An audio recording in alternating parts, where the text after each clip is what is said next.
Grabe Pilipinas, may high-tech disaster hub na. Personal na binisita ni Pangulong Ferdinand R. Marcos Jr. ang Mechanized Production Center ng Department of Social Welfare and Development sa Visayas Disaster Resource Center sa Manduis City, Cebu. Ang VDRC ang pangunahing production, storage at logistics hub para sa disaster response sa Visayas at Mindanao. Dito ginagawa at ipinapadala ang family food packs para sa mga pamilyang apektado ng bagyo, lindol, baha at iba pang sakuna sa pamamagitan ng bagong mechanized production system na may automatic vacuum packaging lines. Tumaas ang kapasidad ng produksyon mula 10,000 hanggang 30,000 family food packs kada 8 oras. Mas mabilis na produksyon, mas organisadong sistema, mas handang tumugon sa kalamidad. Po Ms. Gab, kasungkulo po yan po, nasa FPP storage area na po ang ating Pangulong Ferdinand R. Marcos Jr. kung saan systematic nung ini-imbak at natapos sa mga family food packs. So, para handa po na ipadala sa mga lugar na nangangailangan. Bawat kahon po ay may kumpletong label, batch production codes para sa mabilis na tracking at monitoring. Isinasagawa din dito ang mahigpit na inventory control at documentation upang matiyak ang kalidad, integridad at kahandaan ng family food packs. Maayos ang pagkakayos ng mga kahon upang masiguro ang maayos na daloy ng operasyon at mabilis na dispatch sa oras ng sakuna. Sa oras ng pangangailangan, mabilis na ipadala ang ating mga family food packs bilang bahagi po ng patuloy na paghahanda at pagtugon sa anumang kalamidad. Sa ngayon po, ang ating Pangulo ay nasa mechanized auto vacuum packing machine upang makita po natin sa kanyang pagbisita ngayon yung kabilisan ng ating pag-produce ng ating family food packs. Sure, tama po. Ito po isa sa mga bahagi po sa mga latest, mga na-modernize na system dito sa VRDC po, ano? Yes po, tama po yan, Ms. Gab. So, sa ngayon po ay nasa manual vacuum machines po. Ang ating, manual pa to. yes po. Nasa manual vacuum machines po ang ating Pangulo kung saan sinisiguro yung maayos at airtight ang pagkakapak ng mga bawat bigas. So, dito naman po ay nasa new automated vacuum packaging machine na po ang ating Pangulo. At malugod po namin ipinapakita yung Mechanized Production System o new MPS ng Visayas Disaster Resource Center. So ito po ngayon yung nagre-repack ng 3 kilong bigas, okay, which is airtight po at sinisiguradong silyado po yung ating mga pinoproduce na mga bigas. Ang new MPS machine ay automated vacuum packaging machine po na isang makinaryang natatanggal ng hangin at sa nakapak na 3 kilong bigas bago ito isilyo na nakakatulong po sa pagpigil ng moisture, pest infestation, pagkasira ng produkto at nakapagpahaba ng shelf life ng bigas habang naka-vacuum pack pa po ito. Meron din itong conveyor system na ginagamit upang mas mabilis at mas maging maayos ang paglagay ng mga 3 kilos na bigas at ibang laman ng family food pack. Ang lahat ng raw materials po ay sumasailalim ng masuring quality check. Kabilang na po dito ang ating vacuum pack rice, saka yung ating packaging integrity ng karton bago ilagay at ang mga boxes at nakaayos-ayos ayon sa expiration date. Bawat natapos na family food pack ay dumadaan din sa quality check upang matiyak na kumpleto ang laman, maayos ang packaging at ligtas para sa mga benepisyaryo.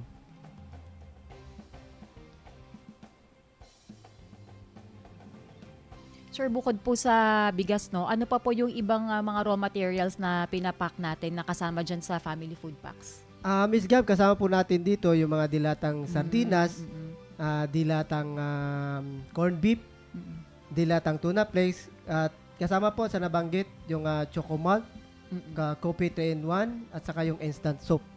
So ito po yung standard na laman po ng mga ano natin, ng family food packs na naka-box. Yes po. Tama po yan, Ms. Gab, no? So dapat sinusugarado with thorough quality checking na kumpleto po yung laman ng ating family, ng bawat isang kahon ng family food pack. Tapos nabanggit mo kanina, sir, na yung may monitoring, quality monitoring. So bawat boxes po, bawat family food packs po, tama ho, na may mga barcode itong mga to. Tama po yan, Ms. Gab, no? Isa sa bagong teknolohiya na ginagamit ng DSWD, Disaster Resource Center, ay yung tinatawag na barcode system. upang masubaybayan po ang bawat family food pack at mga items nito. Ito ay ini-encode sa inventory system at naglalaman ng impormasyon kagaya ng batch code, production date at expiration dates. Ito ay upang masubaybayan ang bawat FPP mula sa mga DRCs papuntang DSWD regional at last mile warehouses hanggang sa mga benepisyaryo o sa buong logistics process nito. So, ito po ngayon, Ms. Gab, nandito na po yung ating buting Pangulo sa kasama yung ating kalihim si Rex Catcallan sa ating conveyor system na napaloob din sa ating new mechanized production system ng BDRC. Sir, malaki po ba ang naging improvement dito sa buhat po nung na-install natin tong new mechanization system lines natin dito? Yes po, napakalaki po talaga, no? Sana sabi ko nga, from the 10,000 na family food packs in a day. So ngayon po, kayang-kaya na po with the help of our automated vacuum packaging lines.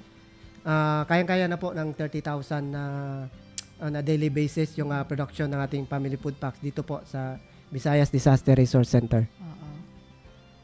Malaking bagay, sir, itong improvement na ito, no? Kasi itong disaster resource natin sa Visayas, hindi lang po Visayas ang kinikater nito, pati po tayo po ay nagpapadala rin sa ibang lugar sa Mindanao, tama ho ba? Tama po. Ang scope po ng BDRC is buong Visayas at Mindanao regions. At saka nag-augment po tayo sa Luzon during calamities like yung paputok ng Bulkang Mayon. Okay.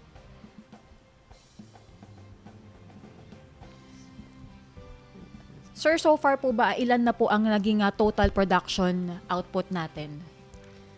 Ms. Gab, from 2016 to January 26 po, meron na po tayong kabuuang 8,977,512 na family food packs po na na-produce dito po sa BDRC.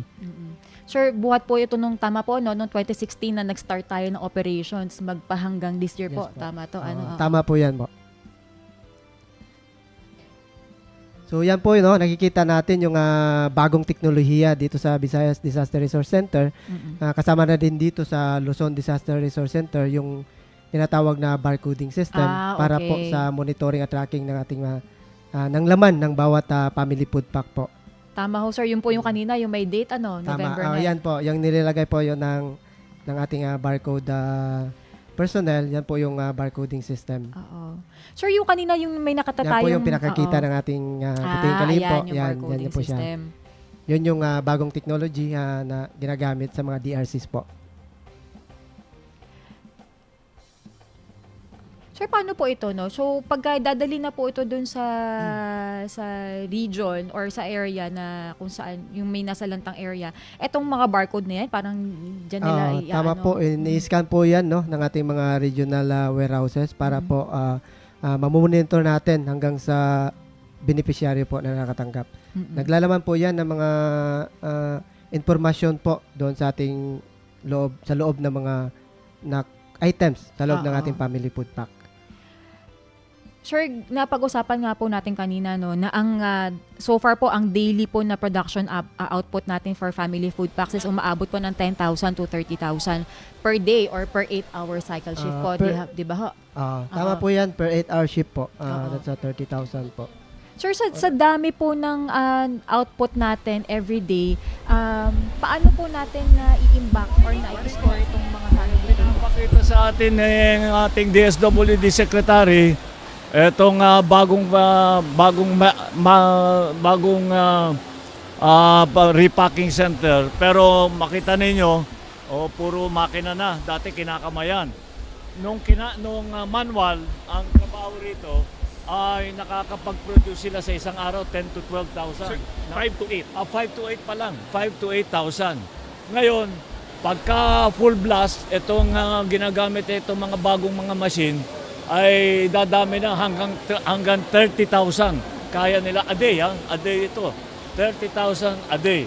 Sa ngayon ay naka-storage, nag-aantay, meron na tayong 4 million na ganitong mga food pack para buti naman at wala naman masyadong sakuna ngayon. Meron pa rin mga sunog, meron pa rin sa Katlaon yung Iligan, meron pa sir. tayo inaalagaan ng mga Sir, yung Vulcan. sa Bulkan. So, patuloy lang ang production nito hanggang umabot ng mga 5 million, lampas ng 5 million. Pero malaking tulong itong pagkagawa. Ito pinagawa pa natin, pinadesign natin itong mga machine na ito para talaga sa Pilipinas.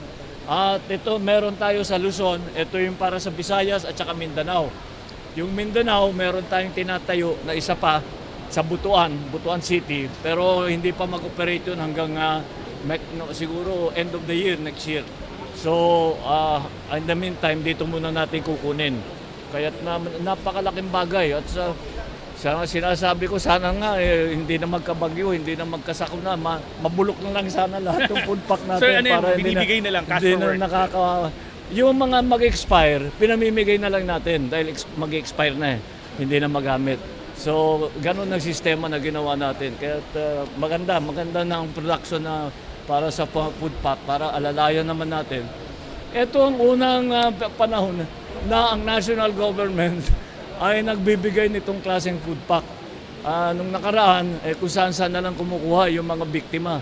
Pero ngayon, nakakapag-provide na ang national government. Kaya maganda itong naging facility natin. Ngayon, puntahan naman natin yung mga loading sa truck. Sige, maraming salamat.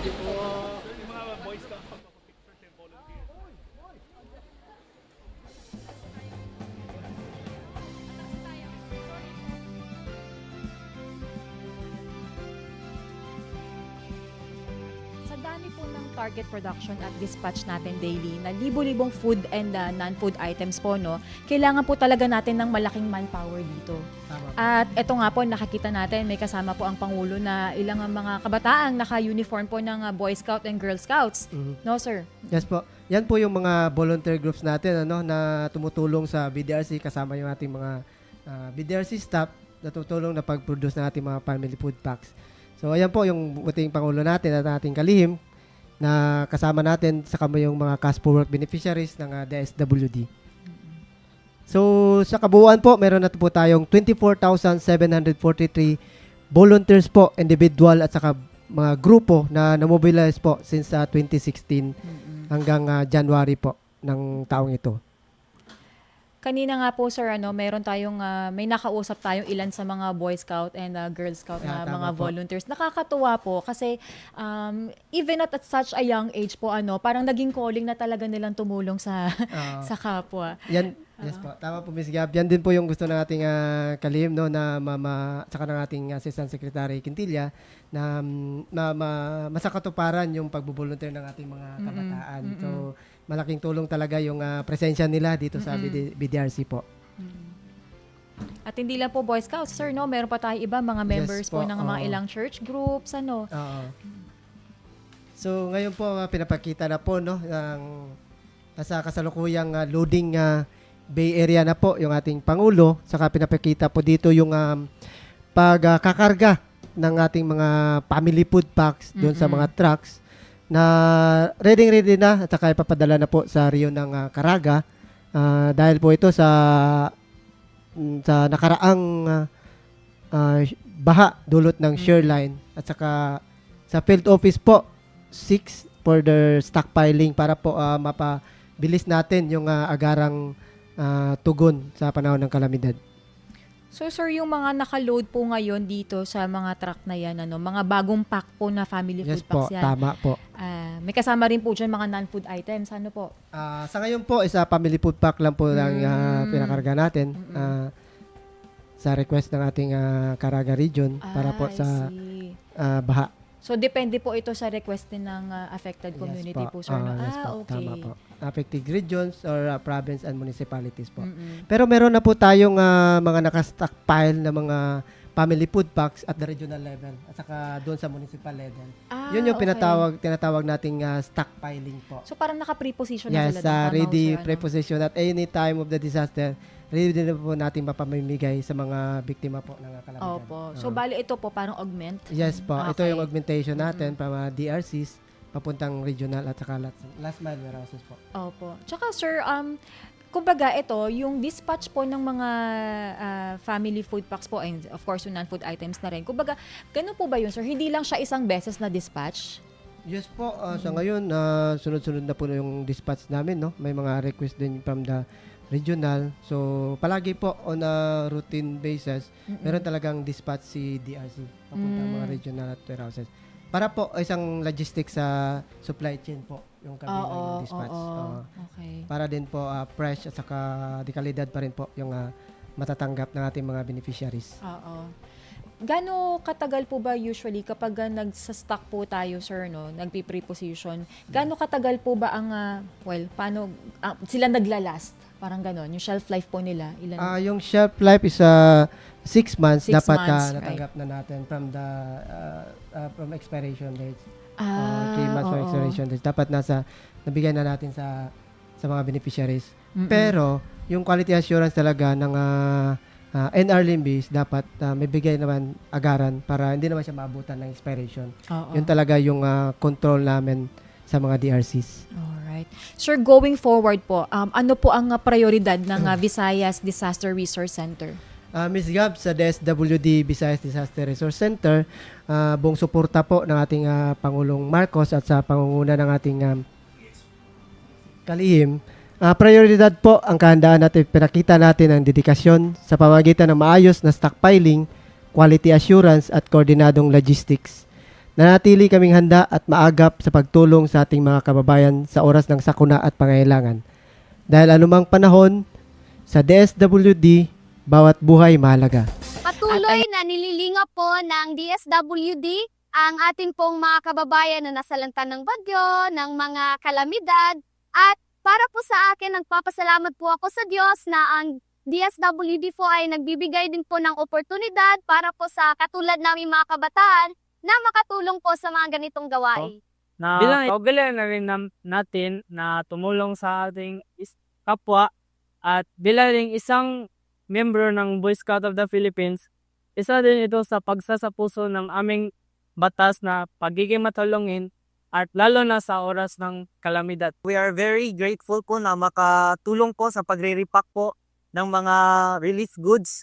Napakalaki opportunity na makatulong sa mga nangangailangan sa mga kapwa natin na nasalanta ng bagyo or mga kalamidad.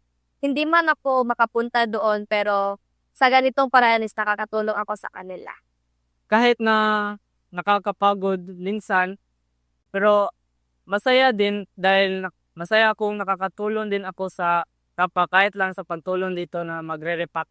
Huwag po tayong mag-atubili o huwag po tayong mag-doubt na ibahagi pong ating lakas para po mag-volunteer dito po sa, for example, sa DSWD para po ay may pakita po natin yung pagmamahal para po sa ating kapwa.